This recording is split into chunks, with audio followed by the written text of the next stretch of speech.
that President Trump team not only stopped World War III from happening, but also had already achieved sizable progress on Ukraine resolution.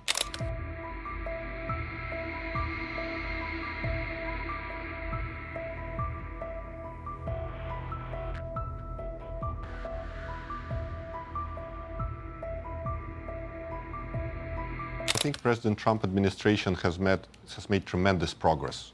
There was no dialogue with Russia in Biden administration for the last 3 years.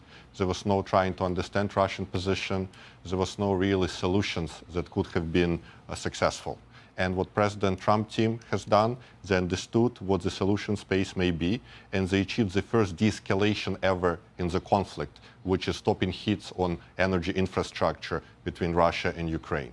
So we are having good discussions. Our diplomatic people are also discussing possible outcomes, but there is no question that President Trump team not only stopped World War III from happening, but also had already achieved sizable progress on Ukraine resolution.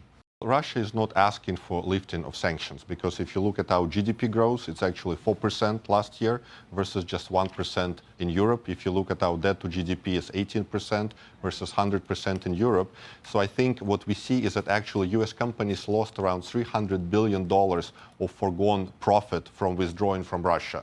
So I think sanctions may be lifted when US companies want to go back, want to take advantage of business opportunities in Russia. But right now, Russia is not making any preconditions, not asking for specific sanction relief. But I think Ukraine joining NATO, as our president said, is not at all possible. And that, I think, has been widely accepted, including by Trump administration. You know, some security guarantees in some form may be acceptable. Then we can do so many great things together in Arctic. We can do deals in rare earth and other minerals. We can do lots of cooperation in LNG and other areas. So I think one of the big issues between us, we never had really lots of economic cooperation. We believe that economic cooperation will allow us to also solve any political issues. Soon enough, in a matter of weeks, not months, whether Russia is serious about peace or not. I hope they are. It would be good for the world if that war ended. But obviously, we have to test that proposition. The Russians know our position in terms of wanting to end the war, and we will know from their answers very soon whether they are serious about proceeding with real peace or whether this is a delay tactic. It's a delay tactic. The president's not interested in that. If this is dragging things out, President Trump's not going to fall into the trap of endless negotiations about negotiations. We will know soon enough whether or not Russia is serious about peace. If they are, that'll be great. Then we can move towards peace. If they're not, then we'll have to reevaluate where we stand and what we do moving forward about it.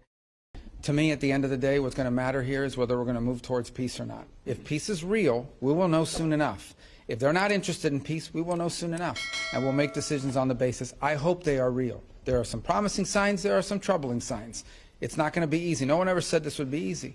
But we're going to find out sooner rather than later. And let's just say I'm hopeful. I remain hopeful. I need to be hopeful that peace is possible. Okay, the United States commits a lot to NATO and continues to. We are as involved in NATO today as we have ever been. And we intend to continue to be. But it has to be a real alliance. And that means that our alliance partners have to increase their own capabilities. No, he said he would not rule out. No. He said he would not rule out. He said, I'm not going to rule out anything if Greenland is encroached upon by a foreign power like a China or Russia or anybody else. But it doesn't matter, because Greenlanders are going to make a decision.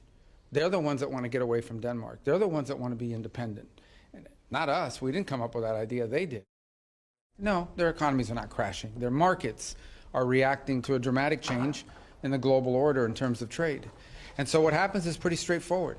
If you're a company and you make a bunch of your products in China, and all of a sudden shareholders or people that play the stock market realize that it's going to cost a lot more to produce in China, your stock is going to go down. But ultimately, the markets, as long as they know what the rules are going to be moving forward, and as long as that's set and you can sustain where you're going to be, the markets will adjust. Businesses around the world, including in trade and global trade, they just need to know what the rules are. Once they know what the rules are, they will adjust to those rules. So I don't think it's fair to say economies are crashing. Markets are crashing because markets are based on the stock value of companies who today are embedded in modes of production that are bad for the United States.